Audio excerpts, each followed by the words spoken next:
This background, Eminem. That's the castle in England that our relatives all lived in. Woo! Yeah, we're cool. What was the last name? It is. I always say Beauchamp, but that's not how you pronounce it. It's I always have to think about it. I can never remember how to actually say it. How's it spelled? Debeauchamp. Oh, Beauchamp? Beauchamp? I say it Yes. the way you say it, Terry. Yeah, see, it's right there. Okay. Yeah, But Beauchamp. yeah, when they did the tour, they said it the correct way, and it was completely different than how I said it. Hey, almost can I like move Brett. back in? Is that our family home that we can move back into? Yeah, Next family reunion. the tour guys say we can claim family rights to it, but I don't know. They just probably give you or put your name on a plaque or something. You just have to pay the taxes. Yeah. Tom's got it. Let's see. Got a Krista. Hi, Ro. Hi, Marion. Hi, Ken. Hi, Tom. Hi, Terry. Hi, Christy. Hi, Mom and Cindy. How's your house doing, Tom? House is doing fine. Diane's got a little cough right now, so Oh. trying to get past that. Well, we had while we're waiting, Mom was here and helping out. We had a great primary activity. We did a drive-by parade, and I had the families come to the farm, and we did the U-shape, starting in one driveway, going across by the orchard and coming out the other end. We had farm equipment out for the kids, and we had 5 different stations yesterday that they could just roll their windows down, and we flung treats and toys in through their windows with little spiritual things on them. Anyway, thought I'd just share that. That was really fun. We've had this week in the barn, we had that yesterday. Tuesday, we had a funeral luncheon from one of my really good friends' brothers passed away. And so Byron and I finally cleaned up the barn that hasn't been used for months for obvious reasons. So we got to do that Wednesday. And then we had the young women had an activity in the loft after that. And then we had the primary activity. So thanks to the barn, we've been seeing a few people. Everybody had masks on and gloves. We were gloved. And anyway, it was fun to see everybody out there. So we're kind of grateful for our barn right now. Yeah, it sounds like you've been doing a lot of activities there, Mom was saying. Yeah, just this past week, we just started back up again. So, but the kids can't get by each other. That's why I had to have them, I said, we're not going to drive by you. You're going to drive by the teachers. And because we have so much space here, as you guys know, we could all spread out. So it was really good. Byron told me on the way bringing me over here, because my car wouldn't start, that he didn't think he'd survive living in a house. He was glad he had the farm to go outside and work in and do things at. So, Who said that, Mom? Byron did. Byron? Okay. Yeah, because it gives him something to do while he stays home. Yeah, Peter had us start a garden before this all started.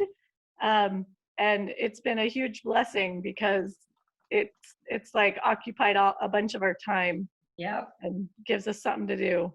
So we've got Julie's family and Eric's family that we split the garden in thirds this year, made our garden a whole lot bigger. And then it's fun because the Lundgrens come out on Friday and weed, and the Taylors come on Saturday and weed. So it's giving their kids something to do and learn how to plant a garden too. So it's been fun. Then they go feed the cows. Yes, then we feed the cows. There's lots of them. They're very smelly. Carol, what's going on behind you? Oh my gosh, it's the Northern Lights. That's right. You can It's the actually do Northern that. Lights. You get on Zoom and you go to down in the bottom left-hand corner, and then go to the little arrow by the video, and you'll say choose virtual background, and you can pick different backgrounds. Yeah, see mine, La Jolla Shores. Oh, there you go. See? Oh, hey. That's cool. Terry, how do you get your own pictures on there? How do you put that there? Whoa. You just go into the settings and you can download your own pictures. Wow, Watch. Paul. So What did I do? there's Backwards. Paul's got into Halloween mode. Paul. It's supposed to be the San Francisco. Oh, it's the Golden Gate San Bridge. Francisco Bridge. That's funny. Your This is face quite is good, good. actually. Hi, Chris. That we got our mountain man on here. Hey, Mr. Beard, did you guys have a good vacation? Yeah, it was really fun. We Awesome. I loved your pictures. I'm glad none of those bats flew up out of the cave at you and gotcha. Yeah, they were pretty much leaving us alone. I put my hand about 6 inches from them when I was taking pictures and stuff, so they didn't care for us being there. But it So was Chris, pretty fun. I shaved off my beard and it landed on your face. Oh yeah, I didn't notice that your beard was gone, Ken. Who said that? Chris, I think we Lighting need made to it look take like a you picture of you and Colin. You guys both yeah. have got the bald head and the beard, I think. You do Right? look kind of alike. Yeah. Yeah, I'm more of a beard than I do, but yeah, you're right. Well, I put on Facebook that you look like Scott, but you look like Mark too. But in the beginning, I'm like, who is that? And then I noticed Chase. And I'm like, oh my gosh, that's Chris. So I know. Hey, hon. I did the same. Chris Yes, has me his beard too. just like yours. Come get in the picture. Will you come show him yours? Byron's coming to show you. He had a full one and he just got it shaved down to what they call a round beard. It looks like Chris's. They call it a goatee. Oh, a goatee. Yeah. Stick your head in How do there. I get pulled into this stuff? So there you go. Yeah, Ooh, handsome that's really guy. good. Bye. Hi, Byron. Hi there. Hi, everybody. Yeah. Oh, looking good. Thanks for the quick pick. Couldn't get this to load on my laptop, so I'm using my phone. But I'm gonna try my laptop. Carol and Terry, you look like on those news channels or whatever where they have stuff going on in the background. And Yeah. Carol looks like a news Weather. person doing There you go. storm coverage. See, this is Susie and I scuba diving in Tahiti. Oh my gosh, awesome. that's way cool. So how did you get that picture? I mean, even if you have a GoPro, you can't get that. Who's taking your picture? Yeah, a friend of mine had my GoPro. He was down there too. How deep were you? That was 180 feet. Whoa. You went down that So- deep? Wow.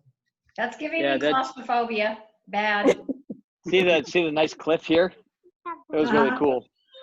There was a current that was flowing along that cliff and we weren't even kicking. It was just pushing us. So Wow. Right here. Hey, Well, should we Terry, get do you know if started you get with to our go to stories? Greece?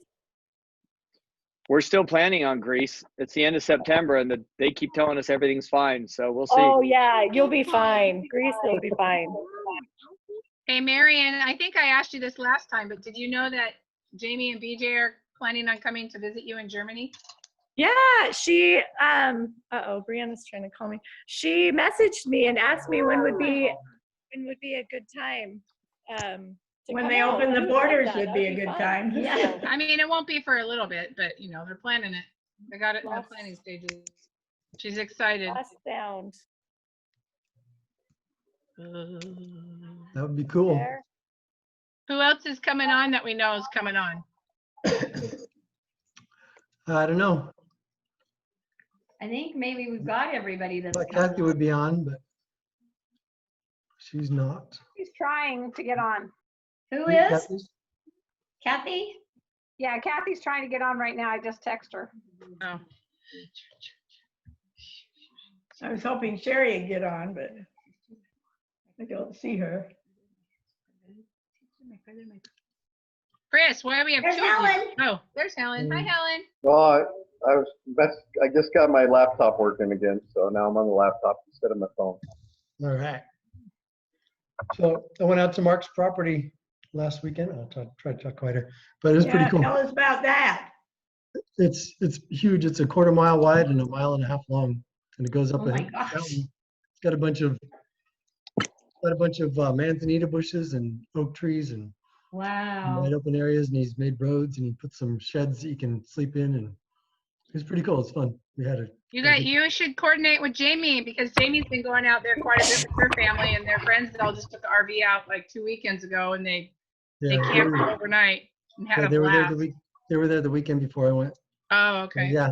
So I guess we're we'd gonna like have go to with start Are we gonna have to start making reservations? Actually, I was there on Friday, Yeah, I and he know. said, he had like 8 people call and ask him if they could go this weekend. So he's Wow. he's got to start limiting who he allows to go. Where is it at? 20 minutes outside Temecula. Okay. It's beautiful out there, and he has these cool little houses he built, and the kids like stayed in them. The boys stayed in one, the girls stayed in one. Yeah, he sent me pictures of them. It's really cool. I haven't had a chance to go out with them yet. Behind Carol. Yeah. Reminds me of Ken's a spud today. Anybody else anything interesting? Ken, you're a spud because you're from Idaho. That's right. I'm Spud Ken. Carol's see Naylor. I see a Naylor. See? Naylor. So we have Breck and her family moving back this week, and they'll be here until who knows when. She'll have the baby here. Oh my gosh, that's awesome. So That's awesome. they actually put money down on a house here, but he still doesn't have a job. He's hoping he can work remotely, but San Francisco's still closed, and they told him probably not until the beginning of the year will he go back to work. Oh. So they're moving back this week. Cool, that's I awesome. bet you're excited. Yeah, it'll be fun. Have a baby in the house. Yes. That's so awesome. Hi, Kathy. There she is. Oh my gosh, it's so cute. Where's that at? Oh, is that Mark's property? Mark's property. I'll show you some pictures. Let's see. Oh, fun. Let's go through.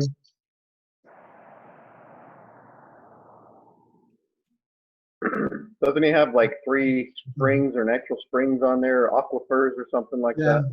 little. Yeah, the just water just comes out of the hill. It's so pretty out there.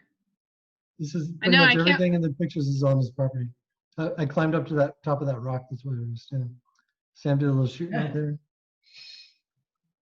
Mark and Larry. Wow. That's cool. That was it. That's awesome. But yeah, that was fun.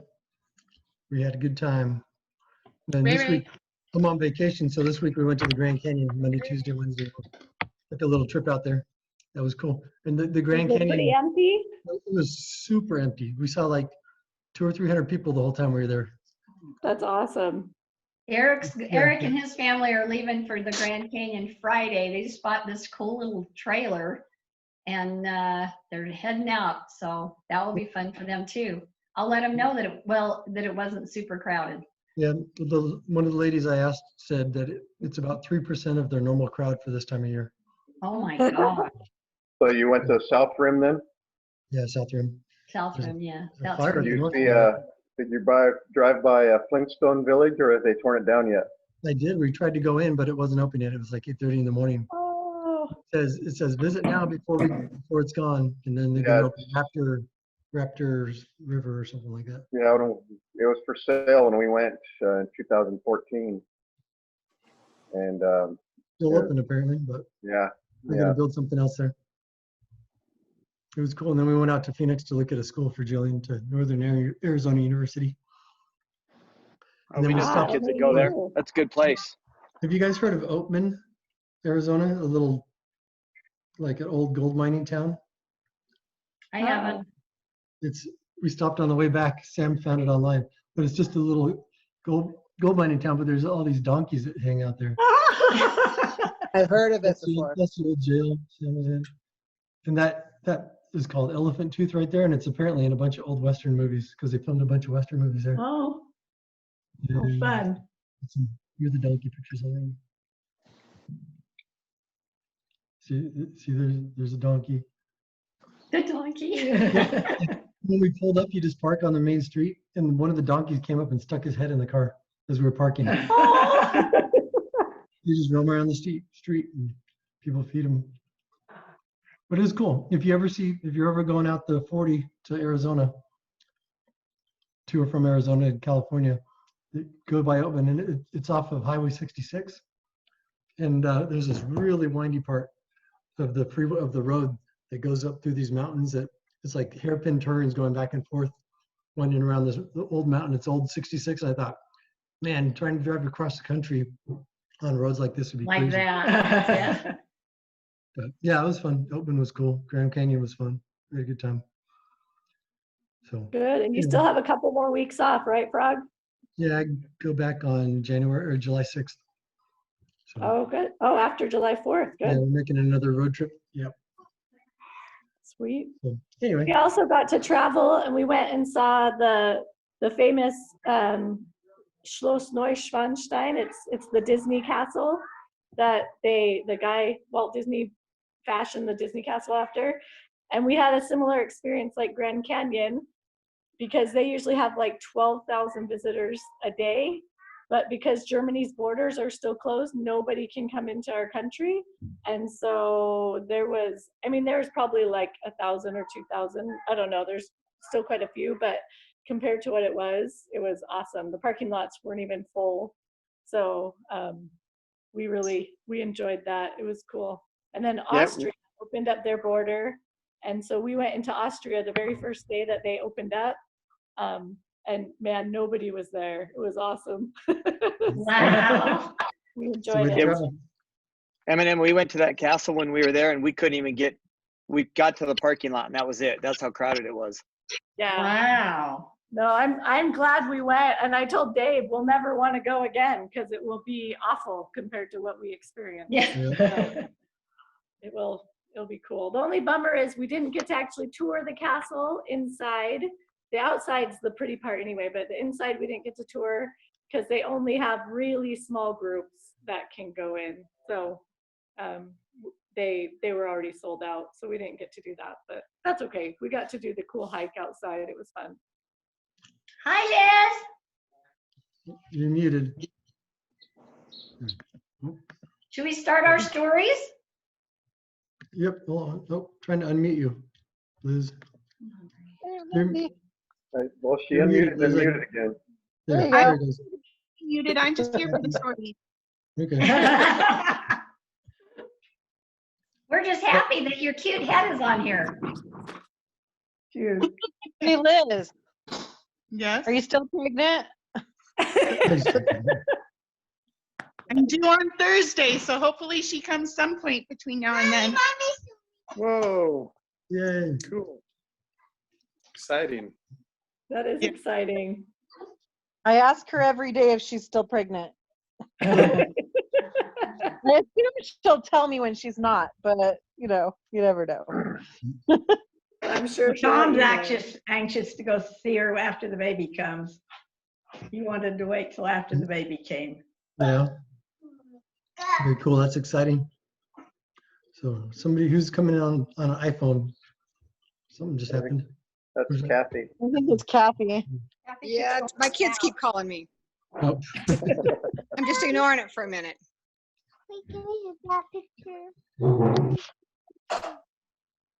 Amelia's saying hi, Jamie. Hi. Well, if you guys want to get started, and I was thinking Terry and Kathy and anybody else. I have no memory of Jerry, so if you guys can talk about him, anybody that has memory of him. I think he changed a diaper once. That's about all I know. How old were you when he passed, Terry? 2 months. Oh, really? That young? Okay. Wow. So The you don't first have time a Jerry smiled, Jerry was holding him. What's Yeah. that? I said, the first time you smiled, your dad was holding you. Yep. I have one picture of that. Did you hear Kathy? that, Kat? Do you have how old were you when your dad passed? Me? Yeah. 7. I was 7. So you don't have much memory either then. I do. Oh, Tyler's calling me again. Just ignore him. Ignore it. I do have, I think I have many memories just of all, my mom always kept him so alive to us. Yeah.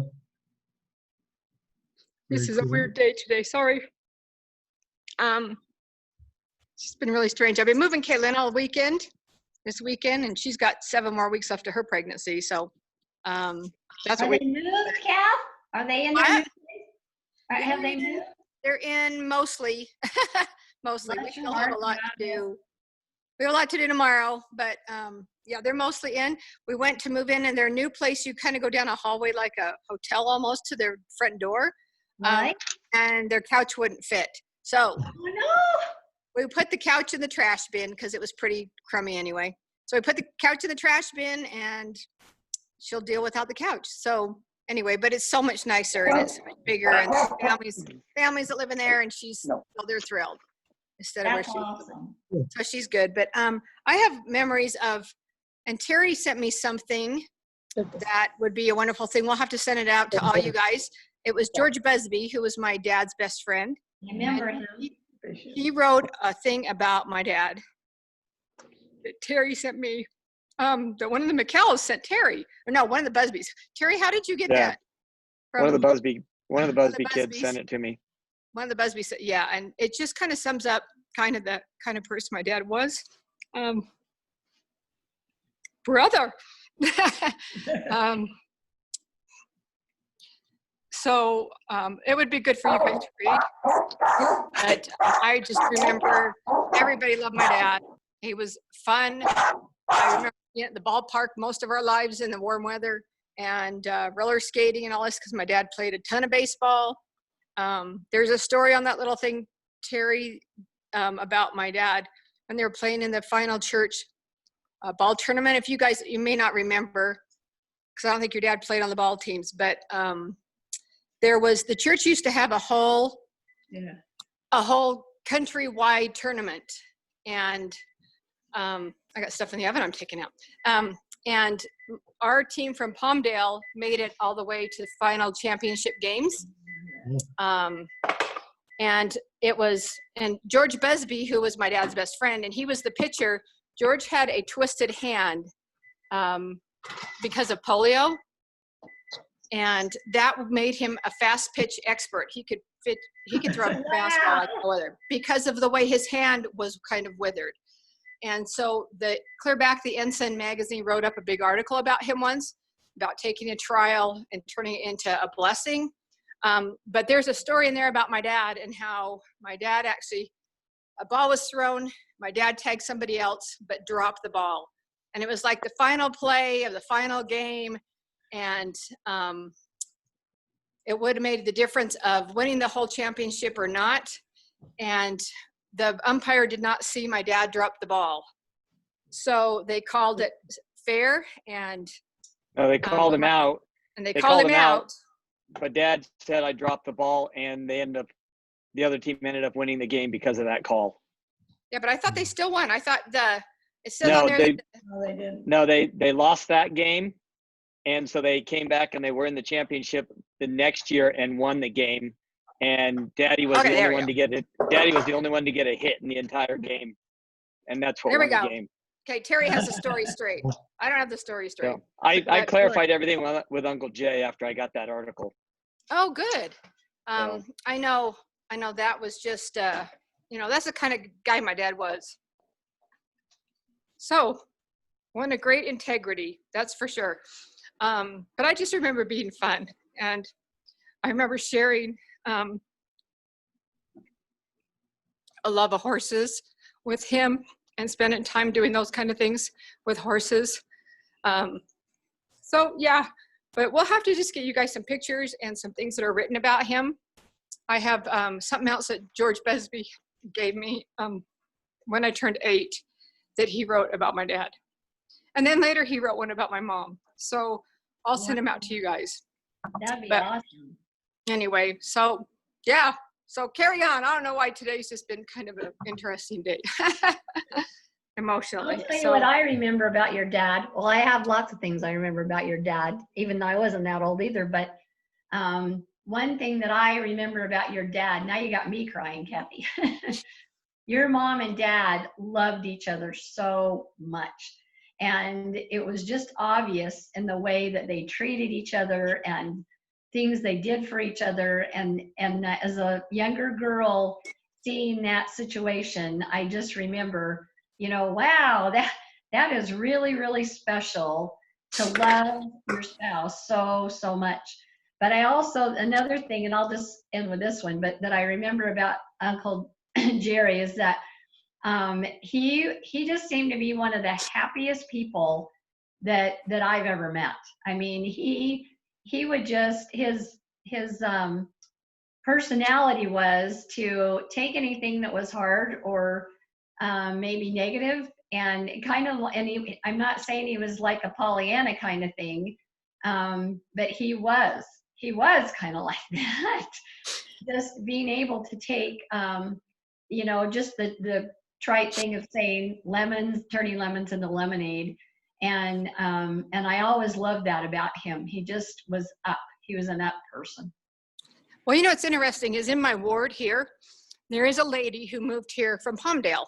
And when she moved in and she said she was from Palmdale, I went, oh my gosh. So I went to talk to her. She's a little bit older than me. And she actually took care of my dad in the hospital when he was sick.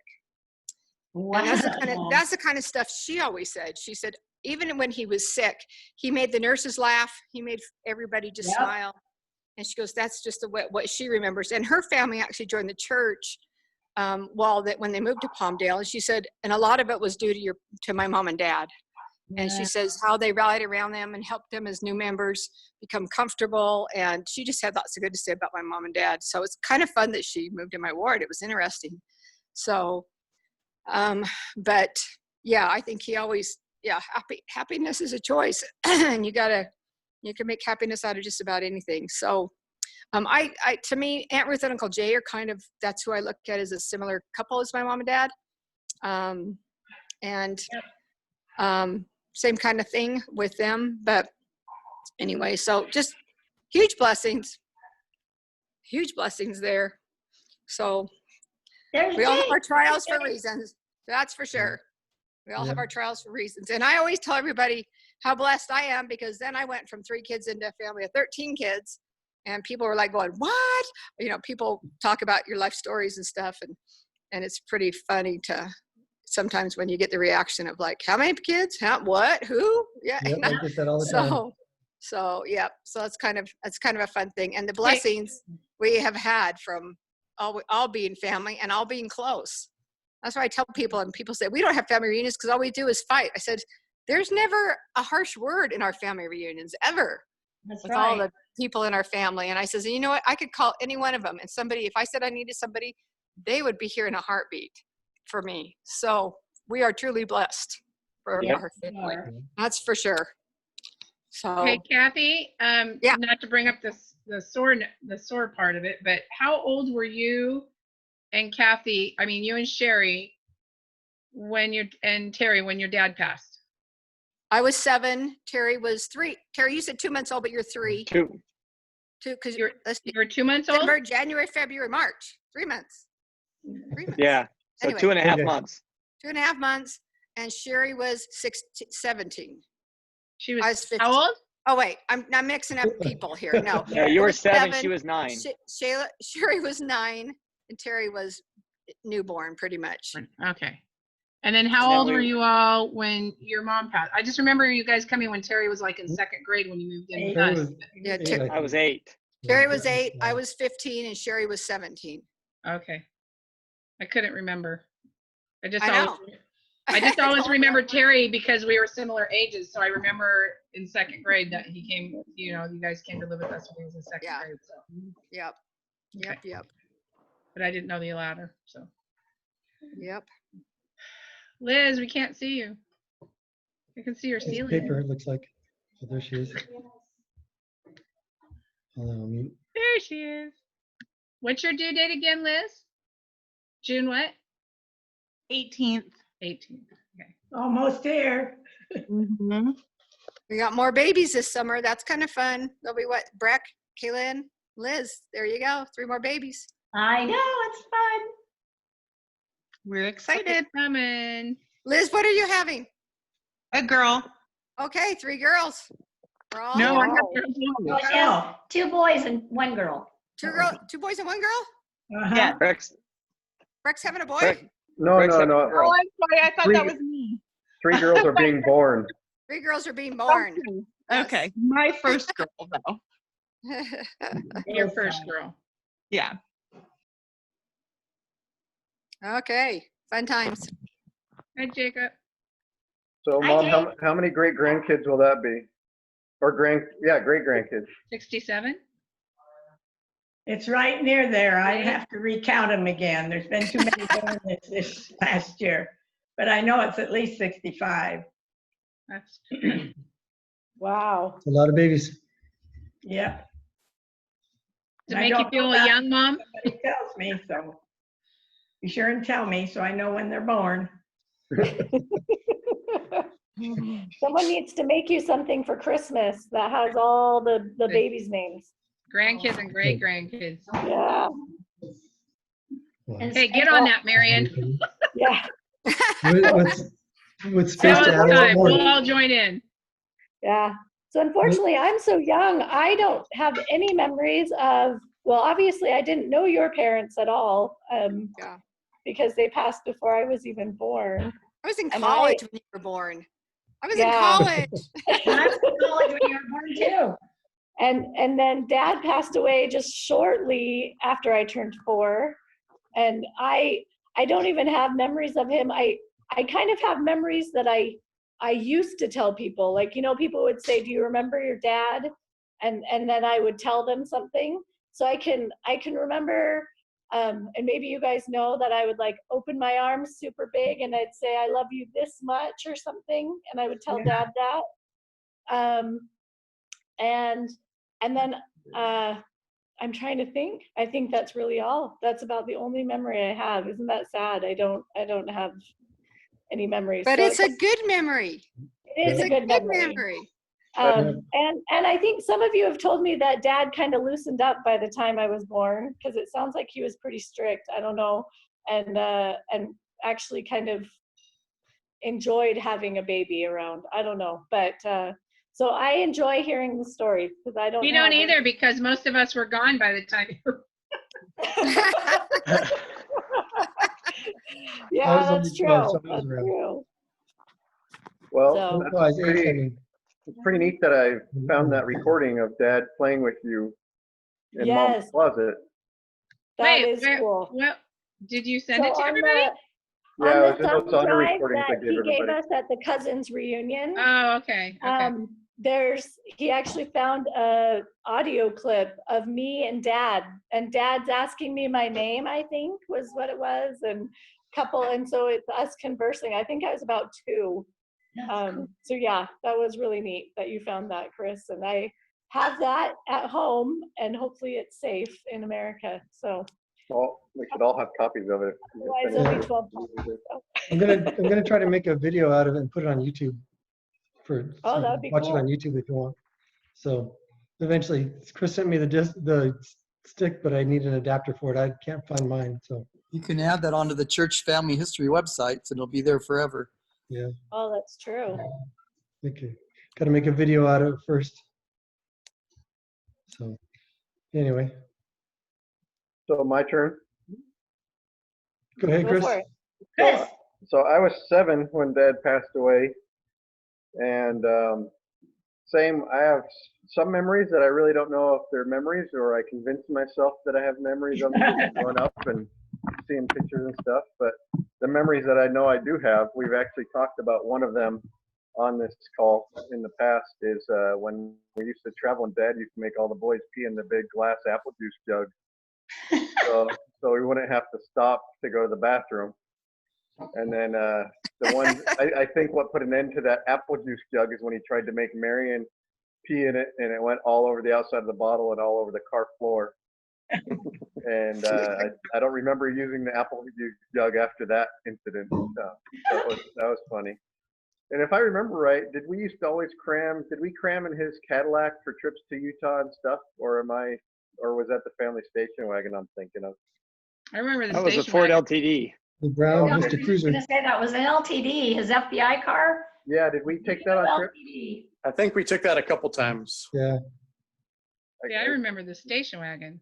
Because that was one of my memories with Dad, was when we drive up that one hill going to Utah, and Dad would let me sit on his lap and drive the car. That was one of my favorite memories. So I have that. I have some scattered memories of just eating Sunday dinner at the dinner table and him being there, and a lot of times he'd get phone calls for work or for church and have to leave while we're eating dinner. Sorry, Nancy, but one of my memories is him screaming at you in the backyard one time. I think you got home really late the night before or something like that, and Dad took you outside to yell at you, so he wouldn't yell at you in front of everybody in the house, but he was yelling so loud everybody in the house could hear exactly what he was saying. I don't remember. How old? I mean, how old were you at that time? I was 7. And how old are you? Much older am I? What age was I at that? I don't remember that. I'm 47 now, so. Okay, so. Okay. You're Anyway. 47? Wow. Yeah. Second to the youngest isn't so young anymore. My neighbor even told me I need to start dyeing my beard, and I said, no, I'm just accepting my age and my gray hair. I don't have any up here, so I got to show them somewhere. Right, Marion, how old are you? Being the youngest. I'm 44.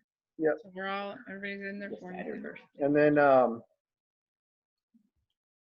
unfortunately, the lasting and the greatest memory I have of Dad is the day the house caught fire. Because I was out playing in the street when it happened, and so I saw a lot of that where he was trying to get out of the garage, and then when he eventually made it out of the garage and all that. But I'm not going to go into detail on that. But yeah, I don't have. If I remember right from what Mom's told me, Dad was working in either, I don't know if it was work or church related, but he seemed to be gone a lot, and so I don't have too many memories of him. I'm sure, as some of you might share memories, if I was around at that time, after I was maybe 4 or 5, I might start remembering some of these things. But I really don't have too many memories of him. I don't have memories of like any holidays, Christmas with him there. I don't have any of that. I think I'm just too young. Yep. And Right, yep, you're up, Ken. Yeah, I don't have a ton of memories either. I was glad actually when you had that audio tape, because I couldn't remember Dad's voice or anything until you played that. It wasn't. If I did have a memory, that wasn't what I remembered. So it was kind of cool to hear. I have one memory that I can kind of laugh at now. It was scary when I was scared when I was little. But the only time I can remember Dad spanking me, I forget, I don't know if he was making me go to bed or something. I wanted to do something and he was telling me no. And I went up the stairs and he was sitting down in that one of those chairs that rocked kind of in the corner. So I could look down for the top of the stairs, held my head down, and I could just barely see him sitting there reading the newspaper. And I said, "You dummy." And the paper went down, put that paper down, looked at me, and I just went, "Oh crap, why did I say that?" And I took off, and I went, and I think I was in the bedroom, the far corner bedroom facing the canyon, but I took off into the other kid's bedroom. So I think it might have been the girls in there at the time. I remember a bunk bed being there full of stuffed animals. So I shot in there, behind all the stuffed animals, I piled them up on me, and Dad comes up, and he looked in the wrong room first, and then he finally found the room, and I got really lucky because he flipped on the light, and the light didn't turn on. And I just went, "Oh yeah." And I stood there for a little bit, and then Dad came back with a flashlight. And he came into the room, and I was hiding behind those animals, and then he spotted me, and that was it. He grabbed my foot, pulled me over, and gave me a big spank, and I cried, and I was just going, I'm sorry. So that was pretty good, and that's one of my most vivid memories. But still, it's still stuck in my mind when I called him dummy, and that paper went down, and he just gave me that look at the stairs, and I was a dead man. That's the only spank I can remember.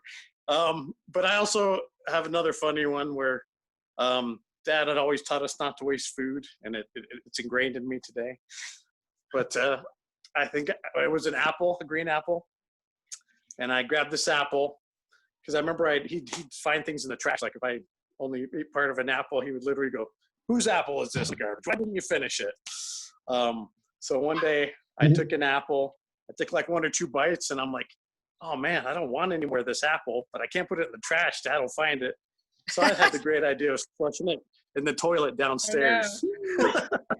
So I put an apple in the toilet, flushed it, and of course it went right in and clogged immediately. It started flooded. And then Dad was home at the time. I heard him coming down the stairs. So I just opened the front door and I ran down the street and just took off.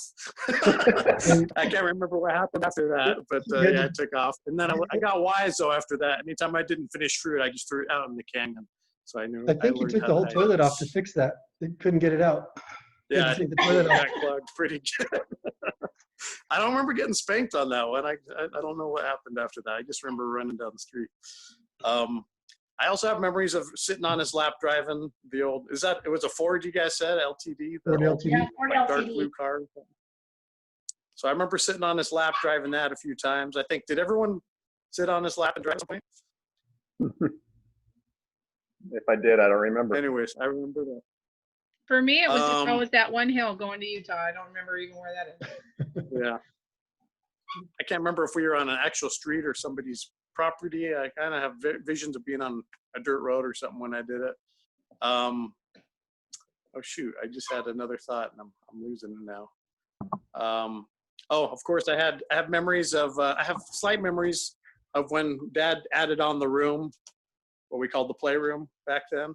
The additional room out in that part of the backyard. And I remember him letting me climb a ladder and hammer in a nail, and I thought that was pretty awesome that I got to help. But I also have memories of Mom telling us to scatter on Saturdays mornings before Dad came downstairs and made us start working out in the yard. So we try and get up extra early to watch cartoons. But we had to. I always wanted to just watch them all day because that was the only day you could watch them. But we'd have to take off and go to a friend's house, or else we were gonna be working the rest of the day. So I have memories of that. Mom going, "Hurry up, your dad's getting up. You better head out." Me and Chris, we'd take off on our bikes. They should have a play day in the for canyon or themselves. something. Cool. What'd you say, Mom? I say he didn't think they should have a day just to have fun.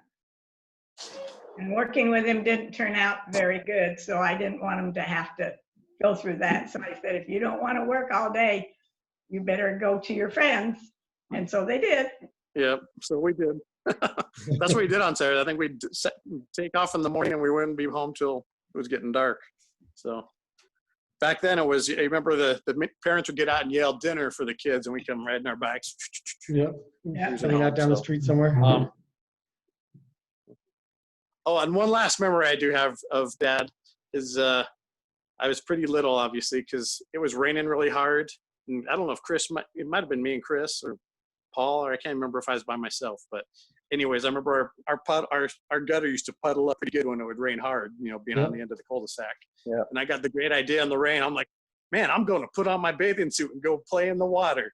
So I got my bathing suit. It's raining out, but it was puddling. And I was sitting there like cross-legged, just splashing around the puddle. And then Dad comes driving home and he pulled up and I just kind of sat there. And usually I would run, but I sat there and he pulled up and just looked out the window at me and he said, "You having fun?" And I said, "Yep." And that was it. And then I went in the house. I think he made me go in after it. I remember. So that's what I got. I remember riding my bike through that when it flooded, be like 6 feet wide and 6 inches deep probably in the driveway, and riding bikes through that, and like doing power slides to make the water spray. Yeah, I remember being a little bit older. I was bummed when they repaved our cul-de-sac and it didn't flood as much in front of the house. Yeah, after they dug up the driveway to put in new cables, or not the driveway, the street to put in cables, and they repaved it. I think so. All right, I'm up. So I got a few things. I was thinking of some, and as we've been talking, some more came to me that I've been writing down so I wouldn't forget. So I remember getting haircuts in the garage, right by the washing machine, washer and dryer out in the garage. Dad would make us go out there and get our haircuts. And it was back in the 70s when long hair was cool. And so I didn't want a haircut. And I remember crying a couple times after those haircuts. Dad would make it too short and I didn't like it. And I'd go in and Mom would come for me and tell me it's okay. Do you guys remember getting haircuts in the garage? I think I might. Yeah, for sure. Yeah. I always just shaved it off and I hated it.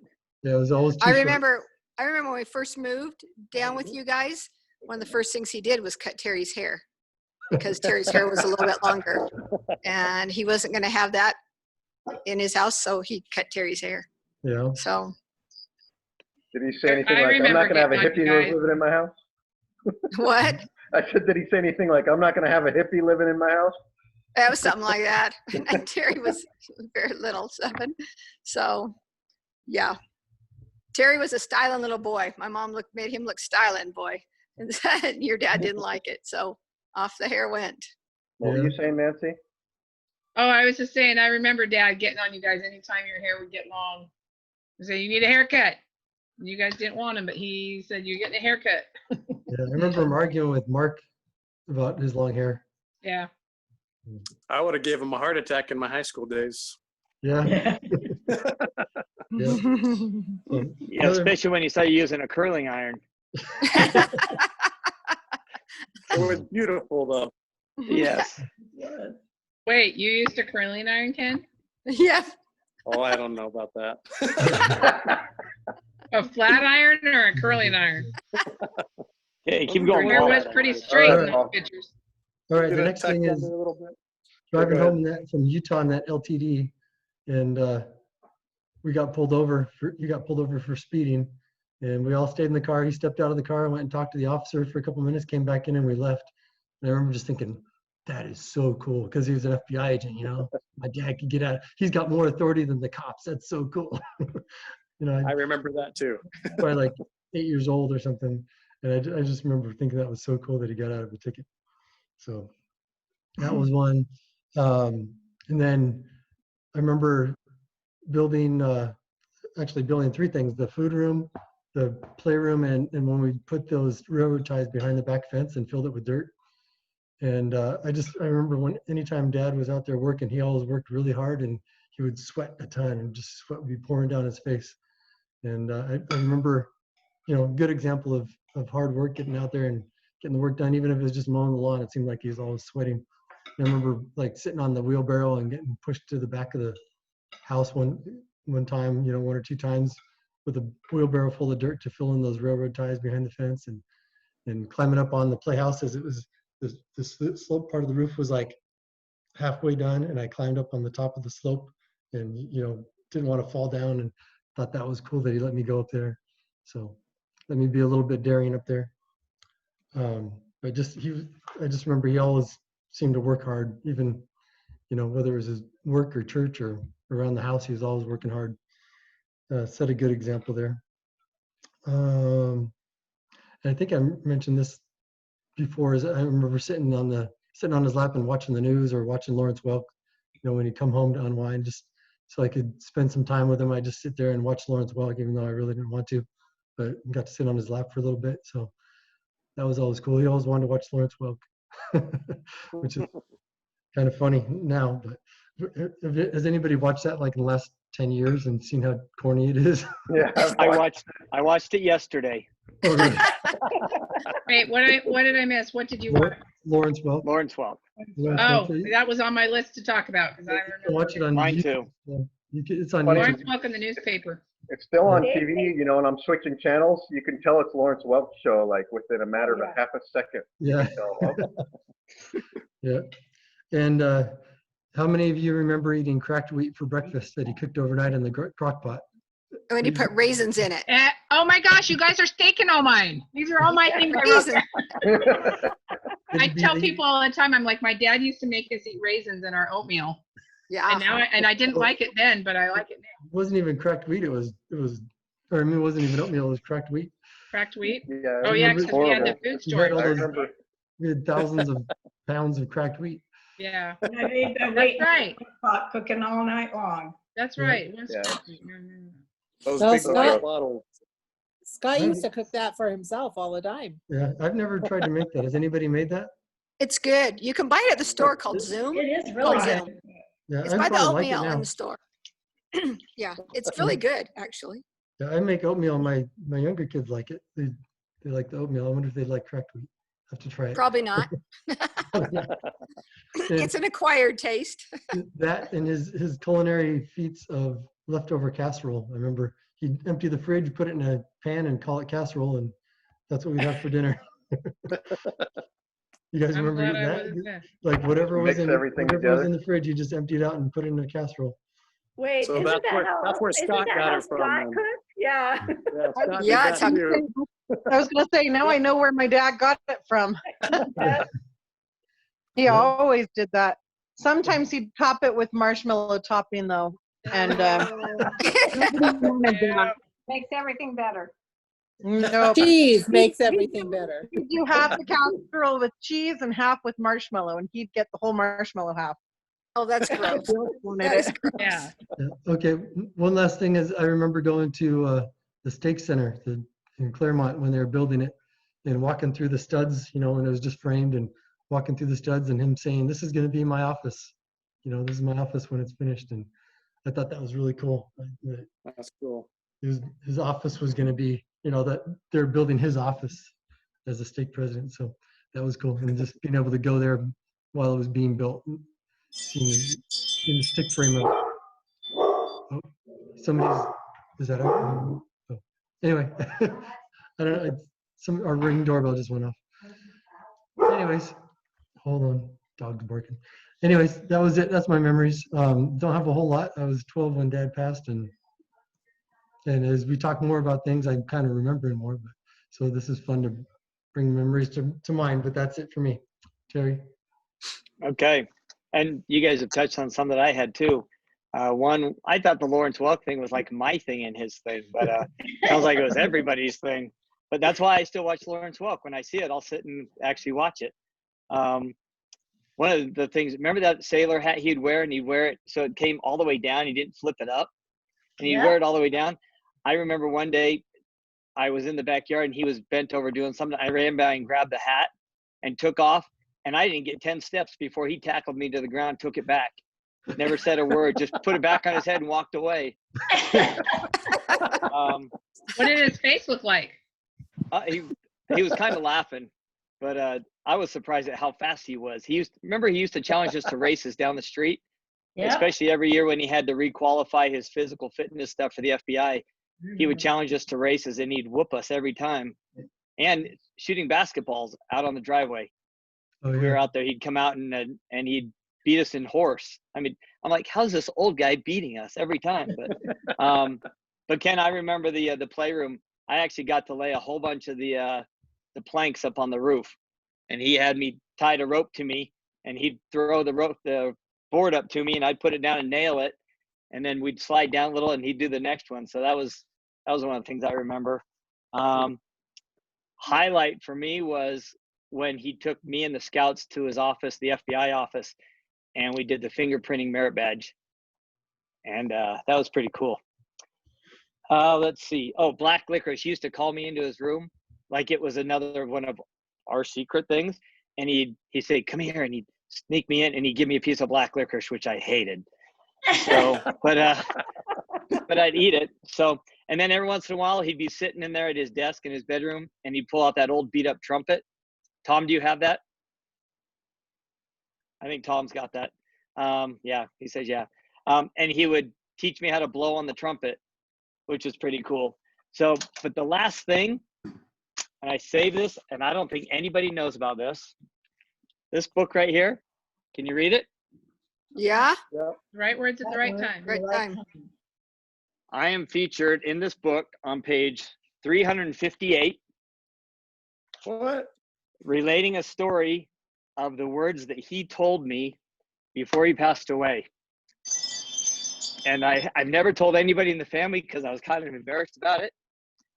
But I got contacted. I used the story in a talk in church when we lived in Kansas. And somebody contacted, they heard about this book that Marlo Thomas was writing. And it's all about uplifting words. And they contacted the people writing this book, and the people got in touch with me and asked me to tell my story. And so part of my story ended up in this book. And so if you guys want, I will scan the pages and email it to you. But that's been kind of my little thing. And I've used that in a number of talks in church and things. And it's just uplifting, motivational stories that people got the right words at the right times in their lives to, to get them through a crisis or something. So I'd love to read it. I want to read that, Terry. I would love it. So That's him awesome. sitting me down one day and basically telling me to straighten out my life and not have regret and things was one of the last things he ever told me. So I'll scan that and I'll email it to everybody so you can finally see it. That's awesome. So Thank you. anyway, had some cool memories, had some scary memories, but I was always just glad to have a dad. So That's awesome. Nancy, you're it. Well, thanks, Terry, because you just started me off emotional already. It's awful. Which probably is a good thing, because you guys took a lot of mine. I remember Lawrence Welk and reading the newspaper with, seeing him do that when he'd come home from work and the raisins and oatmeal. I remember seminary. If I wasn't up for seminary, he'd come up and yank my covers off and say, "Get out of bed." Because, that wasn't an easy thing for me. Seminary was not an easy thing for me. But so I was thinking things were going to come flowing in when you guys were all talking. Kind of jealous at some of the ones you guys have. Anyway, but I'm just going to share one of my personal ones.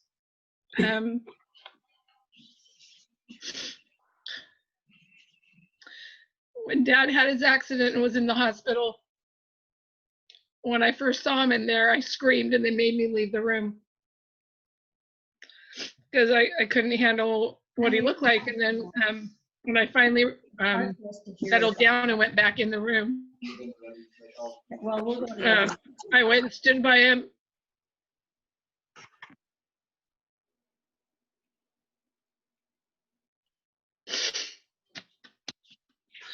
Sorry.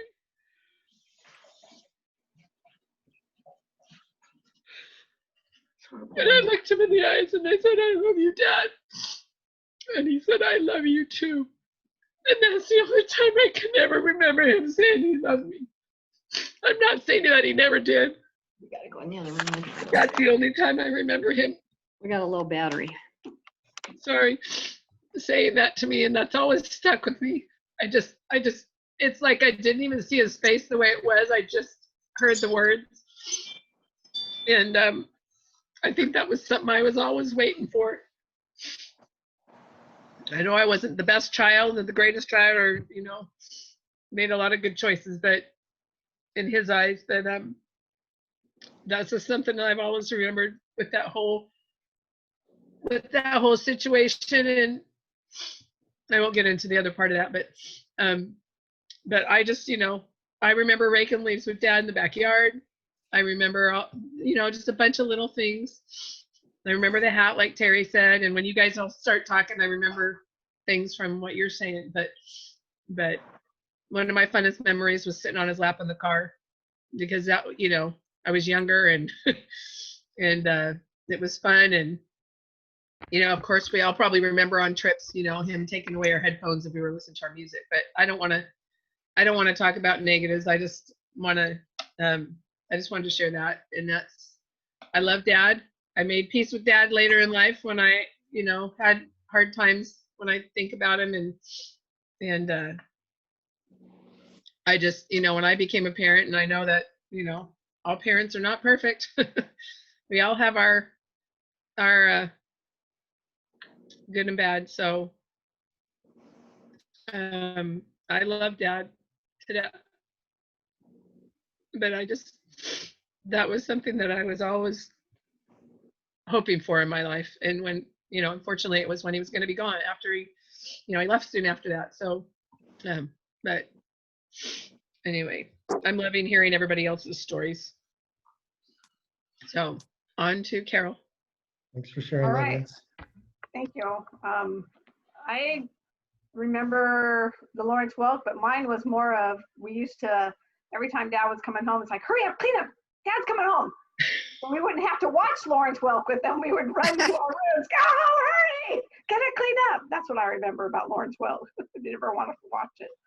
But it's funny, like Terry, you said, every once in a while it comes on, you're just like, oh, it's so hilarious just to watch. It's like, oh, my dad loved that show. So I remember Dad's thrifty buying things where he would buy, you remember the paper towels that he bought that was such a good price? They had no serrated edge on it to tear them off. So you had to have a pair of scissors to cut the paper towels. And toilet I'm like, paper oh my too. gosh. It was like the bulk buying before Costco. Yeah, he'd bring a big box of toilet paper home that didn't have serrated edges. Yeah. Like, okay, great. I know, it's hilarious. And the Yep, gallon of vanilla from Tijuana. there you go. And I remember on Sundays where he would blast the church music so everybody would have to wake up. And you know, as you guys are telling stories, it's kind of funny. The things that drove us crazy sometimes, like the raisins and the oatmeal, how many of us love it now? Yeah. The Sunday music, I remember when I went to go stay with Terry one time and he played church music on Sunday. I'm like, that's pretty cool. I like it. It kind of sets the day. And I'm thinking back in the day, it's like, oh my gosh, turn the music off. But I still do it every Sunday. Yeah, so I've learned from you, so thank you. But it's just interesting hearing stories and how we have, it impacts our lives in a different way, in a positive way. And I'm sure the kids that are grandkids and great grandkids that are gonna go crazy with your things that you do and the things that we've learned from one another. I think it's just awesome. A couple more things for me was, I got to do I did a report on the FBI, and when I was in junior high, and I got to go with Dad to go down and see the office and stuff like that. I still have the report to this day that I have in my special savings. And then I can't remember the name of the dances. Remember at church where you were graduating? It was like a father-daughter dance or something like that you would go. Daddy-daughter dinner date. Daddy-daughter dinner date. Yeah. So I remember that, and actually that was the first and only time dancing with Dad, and I thought it was kind of scary but kind of exciting at the same time. So, but because I was an ultimate tomboy, so wearing a dress for me was not fun anyway. But anyway, so I thought that was pretty neat.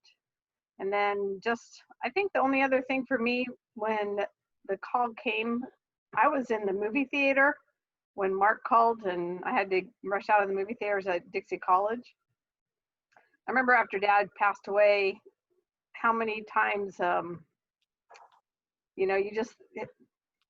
things that get triggered in your mind. But I had a dream one time, and Dad was in the dream in the theater that I was watching Coal Miner's Daughter. That's what I was watching when I got the call. But so that was kind of a neat, because for me, it was him just saying, I'm okay and everything's good. So, but that's it for me. Love you guys. Thank you for sharing. So I have a question on when they called the theater. Did he just call the theater and say, my sister's seeing this movie, can you get her? No, my roommate actually came and ran into the theater and says, you got to go call your brother right now. So, and I was on a date with my boyfriend at the time and ran out. And it's almost like, I don't know what it was, but it seemed like Mark always had to make the calls in our lives of things. He just had that knack. But I knew it was something bad because Mark was calling and I had to hurry and run and go. So, and went back down to San Diego when the next day got to go down. My boyfriend at the time, Jim Crocker, was able to go down with me to get there. So Carol Cracker. Jim Crocker, he lived in Zion National Park. So anyway, all right, on to Tom. Okay, so the first thing I know everyone's thinking is Tom was Dad's favorite. Yes, we all know that. We all do know that. You never told me that, but that's what you all assume. So just a few. I have lots of memories. Obviously, Dad passed away. I was on my mission when he had his accident. I came home for 3 days and was able to see him in the hospital. And the only communication he had with me there was, you shouldn't be here, shaking your head like, you're not supposed to be here. Go back to your mission, which I did. But I had several car trips with Dad, just me and him. I don't know why you guys didn't want to go, but I thought it was fun. So I went to him several times out to Mesa, Arizona, just the two of us. And I always remember there staying with Uncle Worth, Aunt Grace, but and that's when Grampy was living there by him. He was just by himself, he lived in their home by himself. Nana had already passed away, and but I remember Dad always shaving him. Oh, this is something else I have close to. So, hang on. It's always good to have visual effects, right? So I remember him. Just knives, if anyone needs knives. Using this cup and this brush, and putting lather on, and then with a straight edge shaving his dad. So it means a lot more now than it did then. So the other car trips was I went to General Conference a couple times actually. Back then they used to send the state president $100 to travel to Utah to go to General Conference. And I think I went with him at least a couple times.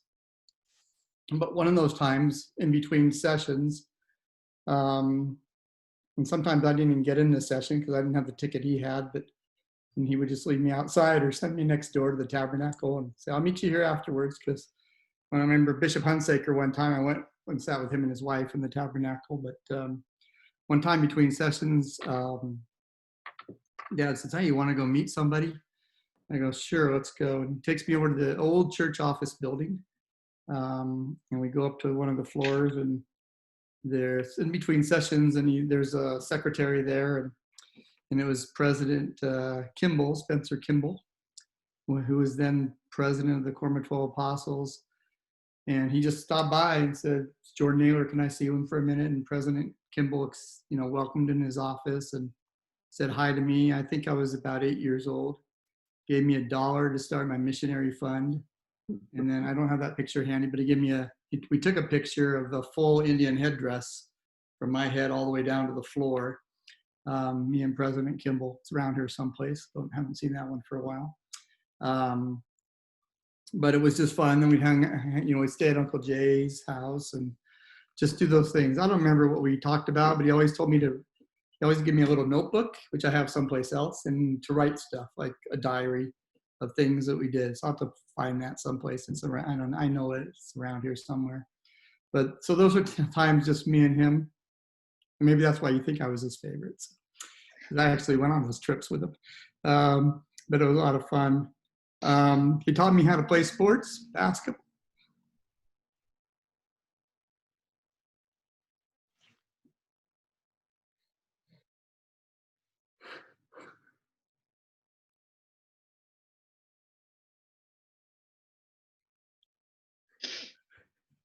I'm sorry. Everything was always so busy. Play basketball, baseball. Oh, we never really saw me play. But I just always remember how busy he was. But that's okay. He taught us all how to work hard.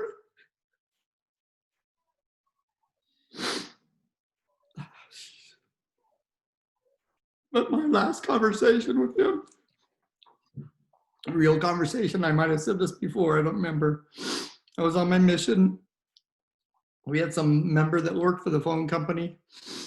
Me and my companion, I was a junior companion, he said, hey, we're going to the phone company. Okay. We went down to the basement, little room. There's a phone on a desk. Looks like a movie. And he dials all these numbers and dials our house. Or dials my companion's house, and they talk forever. And I'm like, I'm not supposed to be doing this. This is wrong. And they're done. He goes, you want to call your parents? I'm like, I guess so. Break the rules. And I call, and it's family night. I don't know if it's family night. It was just a weeknight.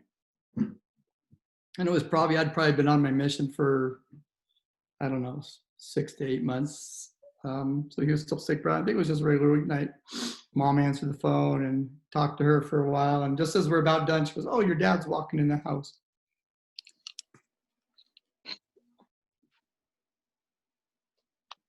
And all I remember, I think this was right after he was released, because he was really happy and nonchalant. You could tell he was different. He had a job he loved.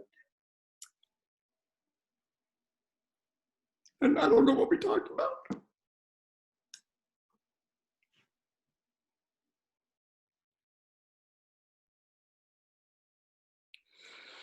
And the final thing is, it's been 40 years. I still run into people that tell me stories about him. Yeah. How he touched their lives and made a difference. It's a great legacy.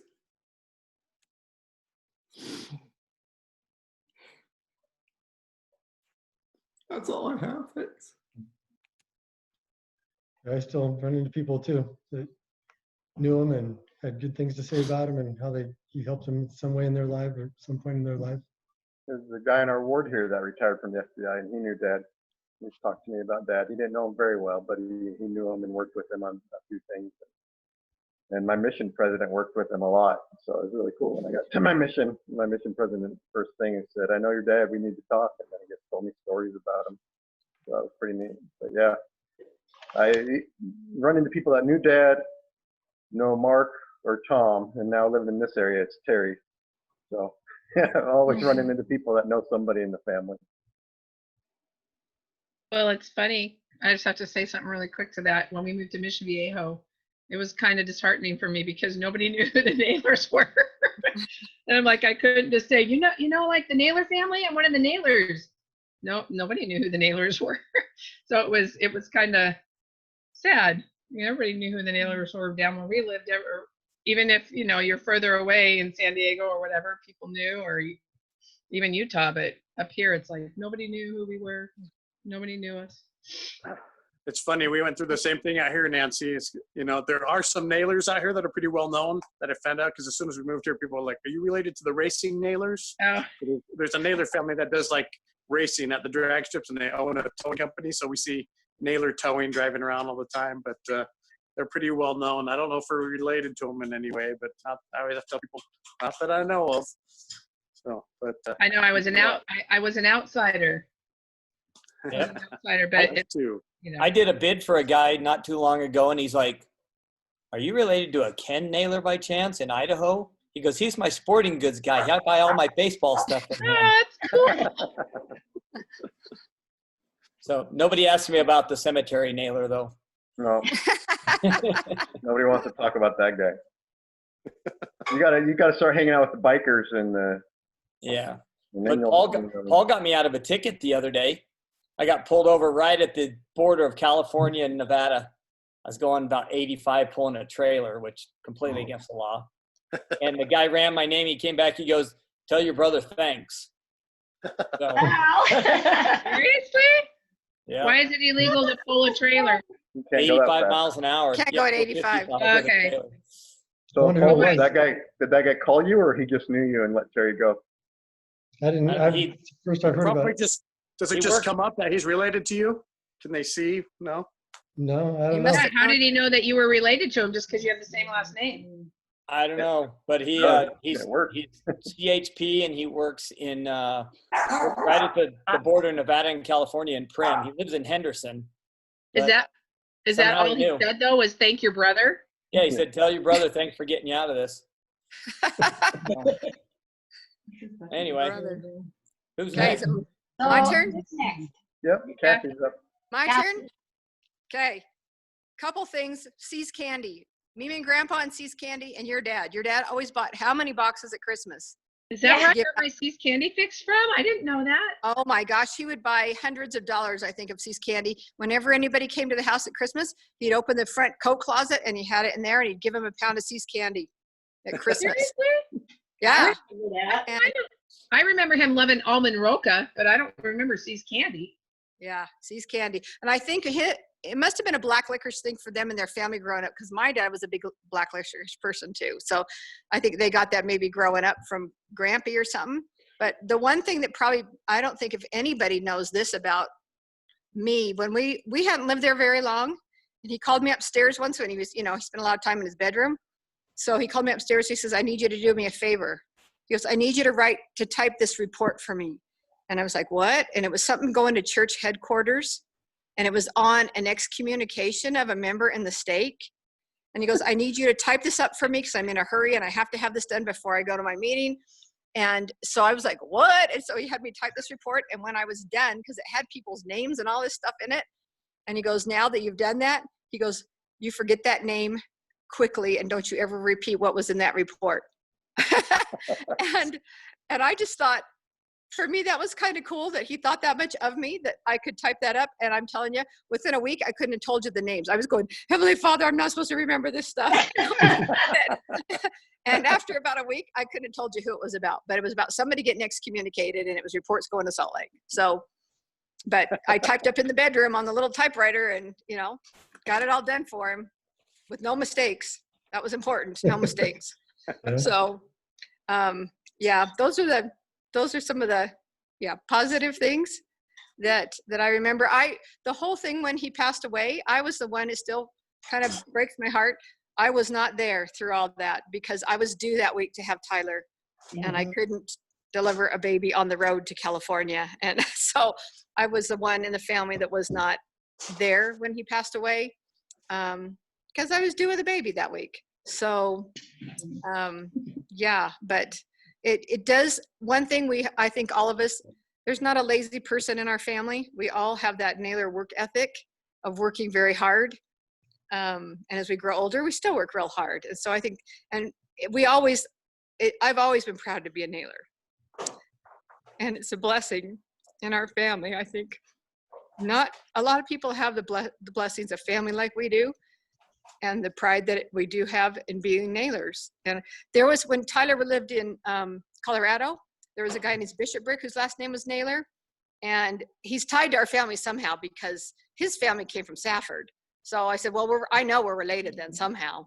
We haven't figured it ever out, but it just does make you proud to be part of the Naylor family. And there are people, it's amazing the connections you can find of people that know Naylors. So, but those were the good things that I remember pretty quick. But I can't believe you guys don't remember the See's candy. Oh my gosh.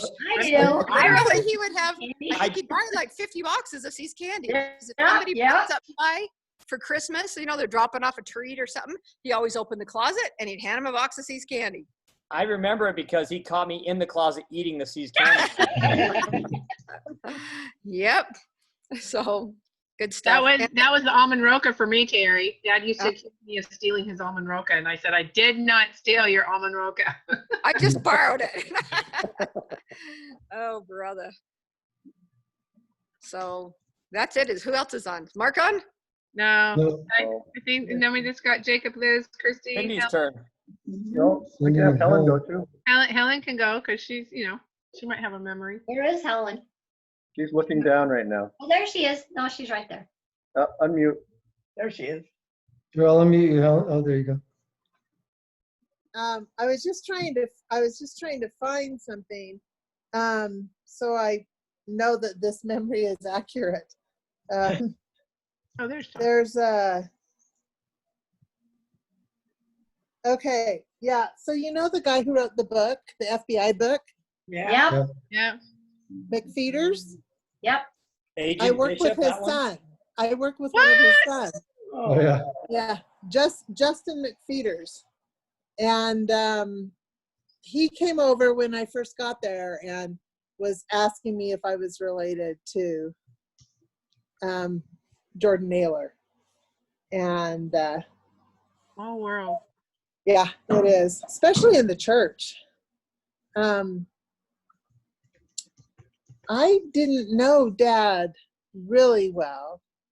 Most of my interaction with the family when we were first married was with Mom and kids, because they would always come for a visit or come up for something. Somebody was, graduating, or they were in conference or something. But what I do remember was when I was expecting Christy, and Mom and Dad both came up because wasn't it President Kimball's birthday party that you were coming up for? And it was like it was a week or so before conference. I'm trying to remember, Mom. Can you help me out with this? But No, I know you can't guys. remember exact time, but I know that it was President Kimball's birthday party. So Yeah, and it was sometime in March because I was due with Christy, but I was 2 weeks late. So I remember feeling really bad. Dad, they were all, you guys were all hoping that you'd be there when Christy was born. But I was always slow to deliver.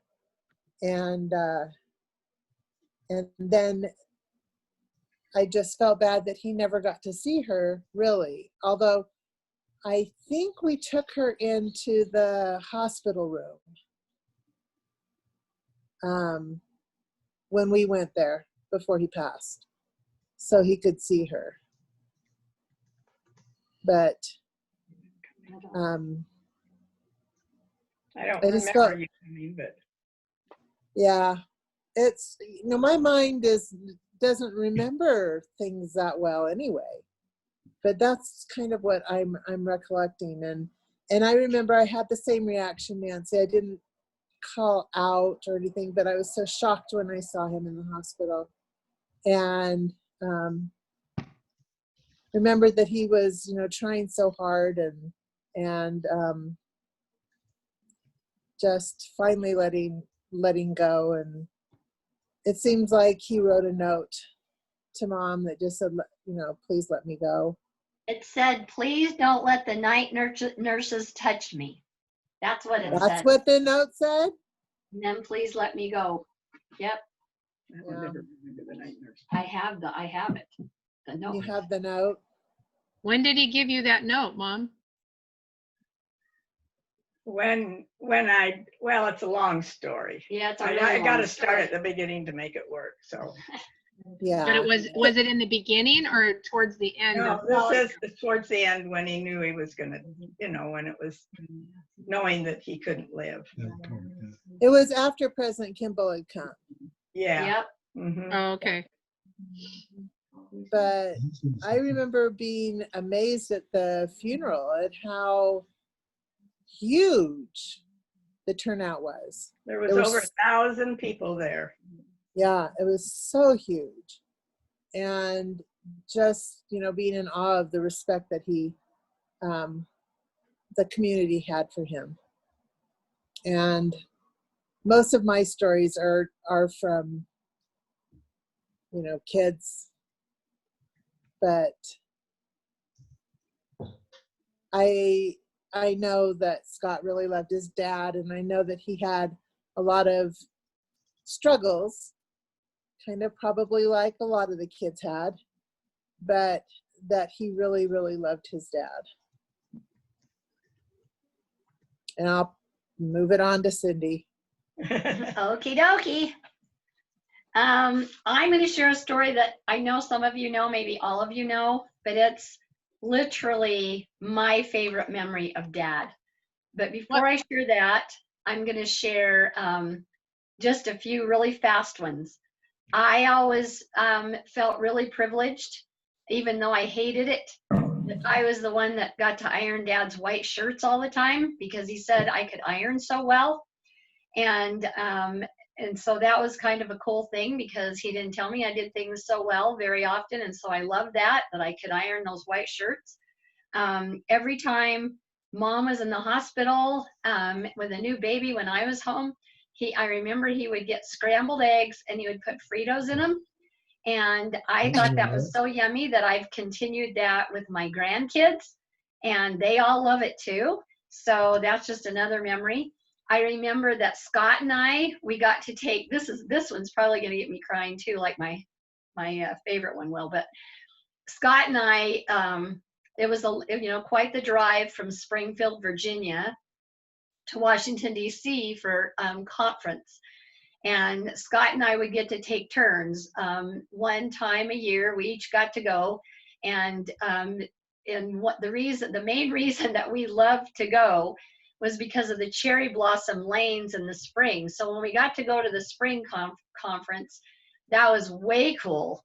And he would hold my hand and we would go get our box lunch. They had box lunches back then for all the people that were from out of town going to conference. And Dad would hold my hand. We would walk down the long, long sidewalk with the beautiful cherry blossom trees. And we would find our spot to eat our box lunch. And that's just a very, very dear memory to me. Also, Dad, I remember when the Blacks received the priesthood, and I never before or since ever called Dad at the Bureau. But I was at work. I worked for Billings Energy Corporation. I was just in my office, and a call came over the PA system in our company building stating that the church has just declared that the Blacks were going to be able to hold the priesthood. I remember I was so excited, and I thought, my gosh, the first thought that popped in my head is, I got to call Dad. I've just got to call him. And like I said, I never called him at work ever. And so anyway, I got his work number, called him at work, and I said, Dad, I said, did you get the word that the Blacks can now hold the priesthood? And Dad was kind of dead silent on the phone for a couple of seconds. And then he says in this tone of voice, and this is exactly what he said, Cynthia Ann Naylor, where in the world did you hear that one? And that's exactly what he said to me. And I said, Dad, it just came from Salt Lake. We just heard it. And then Dad got excited. He said, seriously, really? So anyway, I just figured maybe he knew because he was a stake president and he would have got the word. But that was a fun time to beat him to the punch to know something about church before he did. Then I'm coming up to just one last one, and then I'll tell my favorite. So the one thing about Dad, of course, when I was a teenager growing up, I was, really kind of rebellious about reading my scriptures like I should. And what the main reason is because I just didn't get it. I didn't understand the scriptures. And so I remember when all the years I was in seminary, if there was ever anything in the scriptures that I did not understand, I could go to Dad, and literally he knew the scriptures backwards and forwards. And he would say, Cynthia Ann, let me tell you, Dad liked to call me Cynthia Ann, especially when I was in trouble. But he said, come sit down and I'll explain that to you. And I just used to love that he had, it was like to me as a teenager, this totally unlimited and complete knowledge in my little teen mind back then of the scriptures. And it was so awesome. So here's my last story. Dixie College Rebelette. And I know some of you know this, especially Kathy knows it, but anyway, I was on Dixie College Rebelette dance teams, like the Cougarettes at BYU. And we were all at the end of the gym. It was a rehearsal day. It was spring conference time. And we were all at the end of the gym, lined up and getting ready to start our upcoming routine, our performance routine for the upcoming game that we would be dancing at. And all of a sudden, at the other end of the gym door opens very quietly and very slowly, and this man walks in. And I'm sitting there, and we were all in position. So when our coach would say, dance position, and we were there, I remember we had our hands behind our back, and we were straight and tall. So here's this row of 24 college girls ready for the music to start, and the door opens, and there's this man, and I thought, I'm gonna get in so much trouble, but I had to whisper to the girl next to me. I said, you know what, that guy looks so much like my dad, I can't believe it. And she says, really? And I said, yeah. And I kept looking at him, and he was looking down the line, and he caught my eye, and he just smiled at me. And I just screamed out, it's my dad! I ran down the gym, and the whole dance team started applauding as Dad picked me up in his arms and spun me around in front of all my buddies. And everybody was cheering, including my coach. he had come in this really cool sports car. One of his was it his counselor they had the sports car? Yeah, wasn't ours. No, it wasn't ours. But anyway, he was with one of his counselors. And It was Bishop Richardson. Yes, that's who it was, Tom, Bishop Richardson. And he was there, and the car was parked right outside the gym. And my coach said, get out of here. Just go say hi to your dad, talk to your dad, get out of here. And the girls, I just remember, I keep saying this, but I'm not kidding. They just kept applauding and applauding. And anyway, that I got to go out and I got to see Bishop Richardson. And I just remember how proud Dad was of me. And if I didn't have this picture in a frame in my study, I was on the team for BYU's some anniversary, 50th or 75th or 150, whatever it was. I don't remember. I mean, it wasn't the 50th, obviously, but some big anniversary. And so they took a special picture of all the different teams, sports teams, and they took a special picture of I'm getting mixed up with the Cougarettes. I'm mixing this story up with the Cougarettes. That was a Cougarette story, which I will not share right now. That picture was when I was in Cougarettes. But I will, but anyway, so Dad and his counselor took off and went to conference. And I'll end with this one. So when I was on Cougarettes, this is a short one. I had 2 copies of that picture. We were all on the Cougar, the BYU Cougar, in our little dance costumes, the whole Cougarette team. And I got one copy for myself and then one for my family. And I sent it to Mom and Dad, and Mom called me up. And this was another one of the few times that I can remember how proud Dad was of me. But Mom called up. Dad didn't tell me he did this. But Mom called up and she said, I want you to know that your dad took that picture. It's not here in the house anymore. And it's on his desk in his FBI office. And he had it put in a frame and it sat on his desk until he passed away. And then I got it back. But I just want to say how much I love my dad. And I agree with all of you. You know, Dad was strict. And thank goodness for me, with all the messes I got myself in, that, yes, she Mom, was a good kid. But Dad was so strict, or goodness knows what could have happened to your oldest sister here, your oldest sibling. but I didn't appreciate it. I never appreciated it when he was alive. And I just remember when he was in the hospital, and I was with Mom a lot in his hospital room when he was dying. And I just remember grabbing onto his big toe because I knew that wouldn't hurt him with all of his burn pain. And thanking him for helping me to be who I was. And when I said that, he pointed to Mom. He just kept pointing to Mom because he couldn't talk, obviously. And I said, no, Dad. I said, yes, Mom, but yes, you. And I just want you to know how much I love you and I appreciate you and how proud I am to be your daughter. And I should have told him that more, but I never got it earlier on in my life. And so I tell him that now when I say my prayers in the morning. I talk to Scott, to my son Kyle, and to Dad. And it's pretty fun. Anyway, I love all you guys. Thanks for letting me share. And yes, we have an amazing, amazing dad and an amazing mom.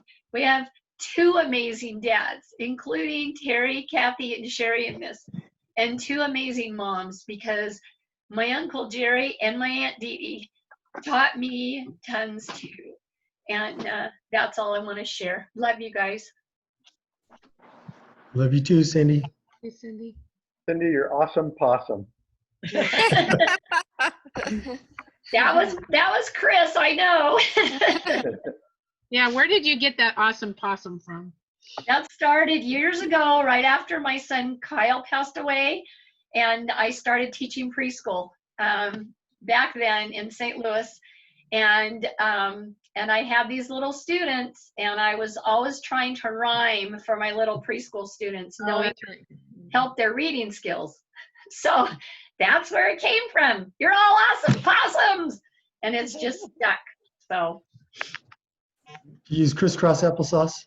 I do. I do use crisscross applesauce. Ken, is that a picture of Dad on a horse? Yes, and sit on your pockets. Mom knows she's been my aide for the last 3 Dad years. or Grampy? I thought that one was Grampy. That's Ken, you're Dad? on mute. Who is that? Ken. No, that, Oh, isn't that Dad, Mom, that I'm showing on the horse? Tom has it. Ken has it. Going closer on his face. Either Grampy or Dad, because we have one. No, I think it's Dad. it's Yeah. Dad. Yeah, That Ken was has it too. Yeah. And I think this is Dad and Uncle Jerry. Yeah. Why do you guys all have so many pictures? I went through Family Mom's reunion. pictures. I stole a bunch of Mom's pictures. I went and made copies one day when we were visiting. Here's another good one of Dad in the Navy. Yeah, I like that. I I love haven't that seen that one. picture. I love that How picture. about this one? Looks a lot like Paul. Yeah. This is not Dad. The old 13th Ward. Oh my gosh, Tom. Devon Wow. Tuua, Charlie Tuua. That's Brother Jensen in the back, I think. Anyways, Probably. that was next to the other picture. Oh, everybody's showing something. So we were cleaning out some books. Well, Dave was cleaning out some books because he has so many. And we came across a book and he said, ask Tom if he wants it. So it's falling apart. I don't know if Tom, you're interested or anybody else. I believe it was Grampy's. It's The Life and Travels of Parley P. Pratt. There's nothing written in it, but of course you can see it's falling apart. Can you see it? I already have a copy of that if someone else wants that one. I'll take it Oh. if you don't want it, for Who sure. said that? Terry? Yeah. Okay. Mine's in better condition. I will save it for you. What year was it published? On the inside, what does it say? Okay. If the writing's still in there, let me see.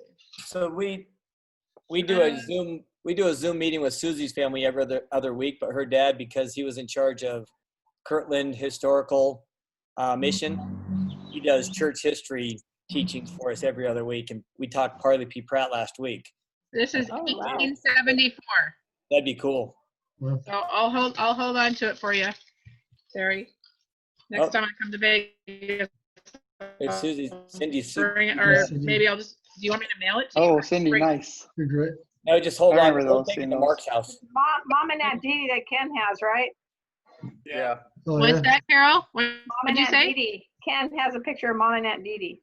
Oh, Yeah. I love that picture. Yeah, I have one of those. That's my cigarette picture, the one in the with all the girls, and then me and my best friend. I wanted to see the one of you and Dad too. No, that's the one that Dad had on his desk. That one right there. Oh, that one. Okay. Yeah. No, I thought, didn't you say you had a picture of you and Dad though? Or no, that was the picture. In my Cougarette uniform? Yeah. No. Oh, okay. I misunderstood. Hey, Paul, here's an idea for our next visit. Maybe we can all submit pictures to you, and then you can just do a screen share and run through some pictures, and we can talk about pictures that we sent. So we What could type? scan them ahead of time and send them to you. If you want to do that, And you can just email share it- the email them to screen me. with them. Okay. Yeah. If And then we you- can talk about the pictures. They'll Old look pictures, better on the Tom? big screen. How about, I want to get a hold of Uncle Jay and see if he'll do the next Oh, yeah. one. And Okay, him and- that'd be good. We'll do pictures of him. I got a bunch of pictures of him. Uncle Jay said he'd be happy to when I Yeah, talked to him last week. I was gonna wait until after we finish this one, then I was gonna call him. So maybe Right. this What afternoon. about Mom telling one memory of Dad? Oh, okay. Or more. We can do that before we move on. Before we stop, Okay. tell us about your Well, wedding Mama. day. What do you want to hear about it? You want to hear about how we met or how we got married or? Yeah, go for it. Both of it. All of it. Well, I was very young when Dad went on his mission. Naylor's moved up next door to us while he was on his mission, and Dee Dee and Jerry were going together. And the first time I ever remember knowing there was Jordan Naylor in the world was I went to a ward dinner, and he had just gotten home from his mission, and he was at the ward dinner, and that's the first time, because you realize I was very young when he left on his mission, and that I even knew a Jordan Naylor existed. And all I did, I remember going home and telling my mom, "Oh, isn't that just like this? Oh, isn't that Jordan Naylor wonderful?" You know. And that's the first time I remember seeing Jordan. Jerry and him had been companions on their mission. Jordan was the senior companion. And Jordan, Jerry told Jordan when he went home to take care of Dee Dee till he got back home. And so Jordan, living next door, started taking Dee Dee to church meetings, like to Sunday school and stuff. And little by little, I started going with them. And then I started pulling Dee Dee back so I would sit by him in the front seat, because then they had 3 people could sit in the front seat.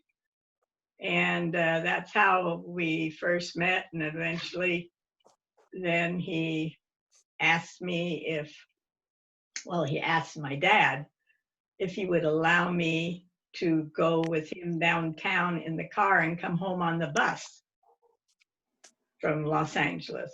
And we would go to lunch and go to the movie before he went to work at the FBI as a clerk while he was still going to school. And it took a little bit of talking to talk my dad into it, but he said, she doesn't have to get off the bus. She doesn't have to change buses. She has to just go on the bus and you can meet her. And I'll call and tell you when she's going to be there. That is the first time in my life I'd never ridden on a bus. I had never been on a bus before. And I was still very young. And how many years apart were you? 7. You were 7 years younger? Yeah. Okay. So I think barely turned 16 at this time. And, or I was in my 16th year. And so that was our first date. And then we started kind of going out, and then Jordan decided we really had nothing in common, and which we didn't. And so he said, we better just not do this anymore for a while. And so I would sit in my living room when I knew he was walking home from school in the afternoons or wherever he was coming from and taking the bus, and sit there and cry because as he walked by the window, I could see him. Well, pretty soon he changed his mind and we got back together. And how close did you guys live together? Next door. Okay, that's what I thought. He would climb up on the fence at Naylor's and fall over to our deck railing and climb over. And that's how close we were. They come over to us.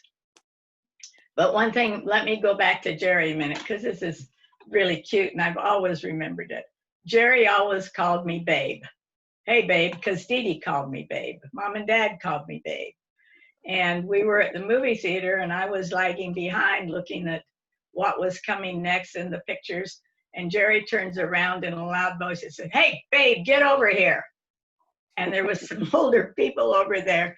And I said, I'm coming. And they got this horrified look on their face that I would go run to somebody that called me Babe. And I thought that was funny, but he always called me Babe. But another funny instance is when we're at state conference. Harold Phelps liked me very much.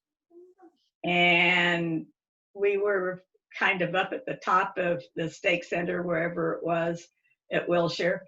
And Jordan was on one side and he came and sat down on the other side, and I had my arms crossed like this, and one grabbed one hand and the other one grabbed the other hand. And I sat the whole conference holding hands with 2 guys.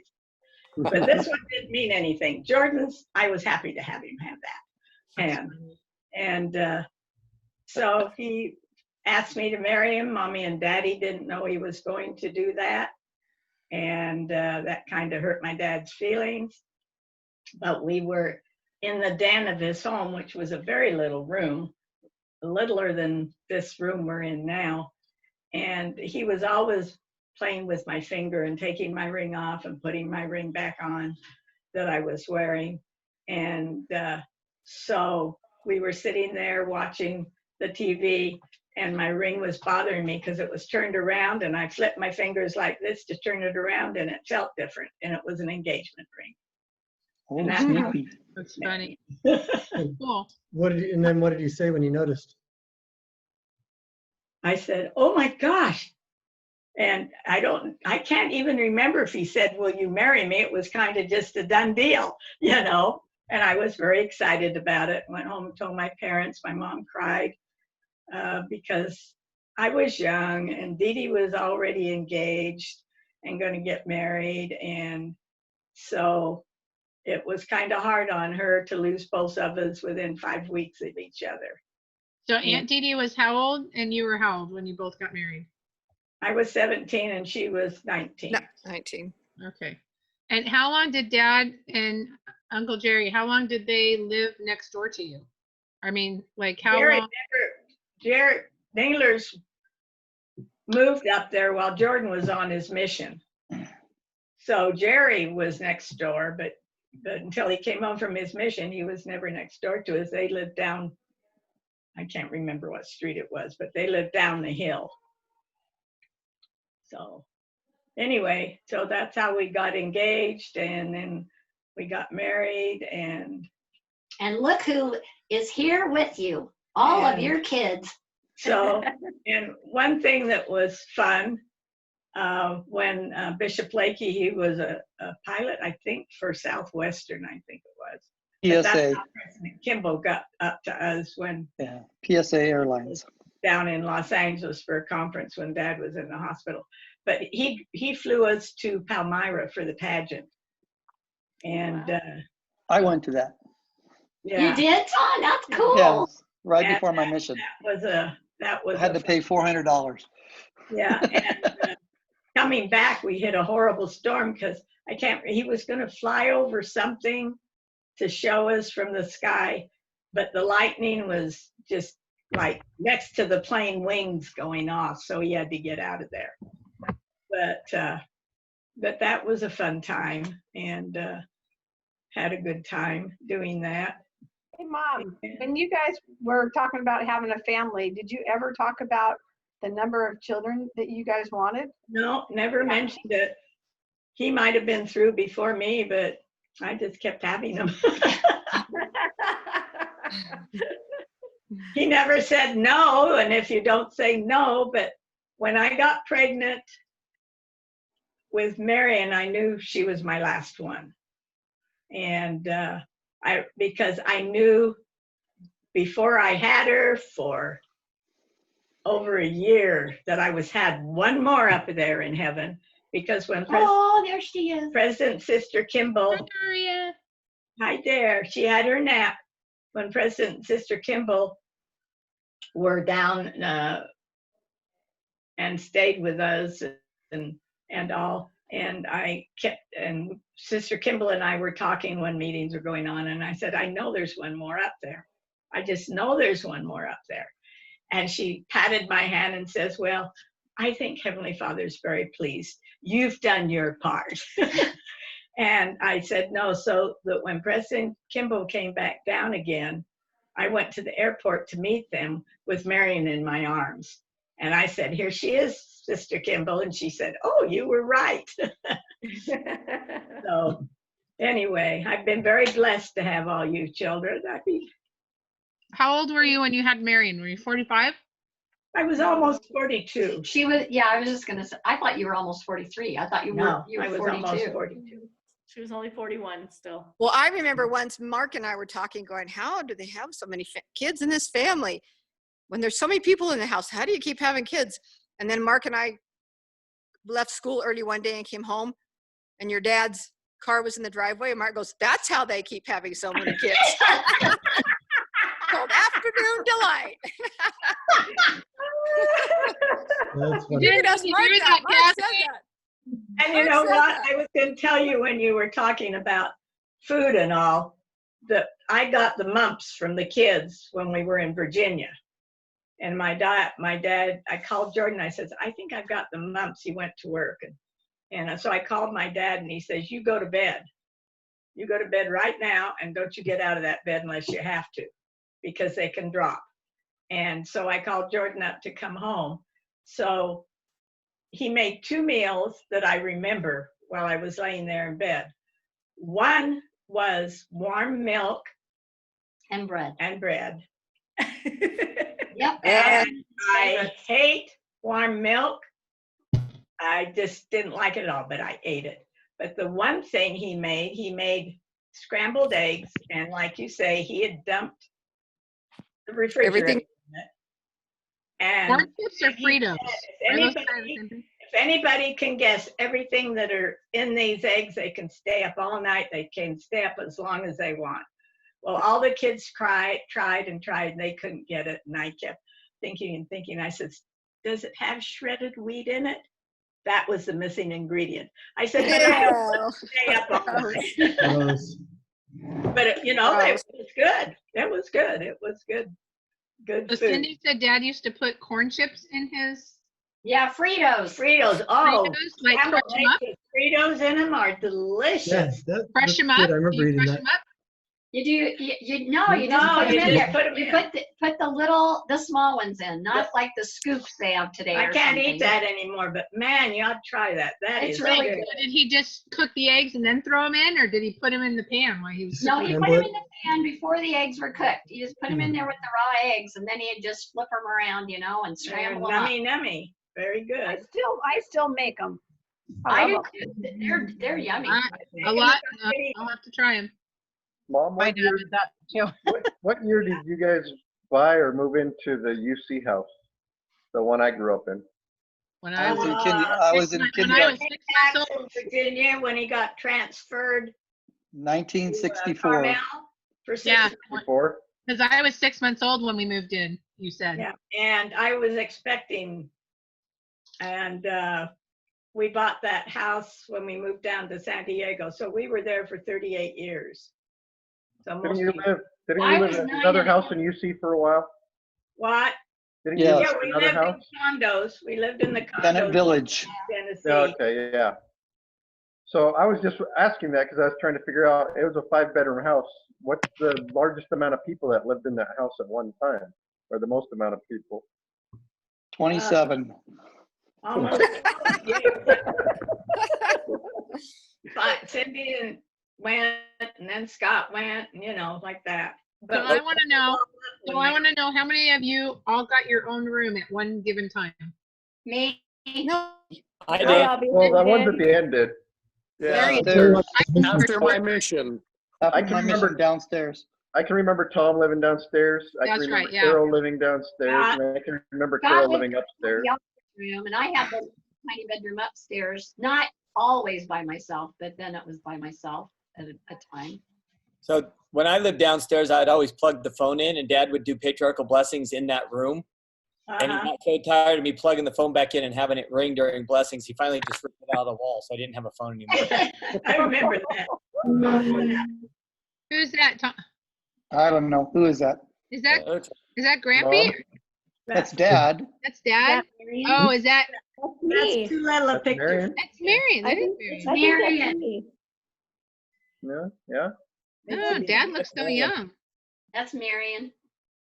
I don't think it's me. I was really No, fat. that's I not was you. not a cute baby. Marion was Oh, very you were cute. too. You're Okay, I wanted to confirm what the story is with Spencer W. Kimball. Like, what is your connection with him? Why we were so close with him?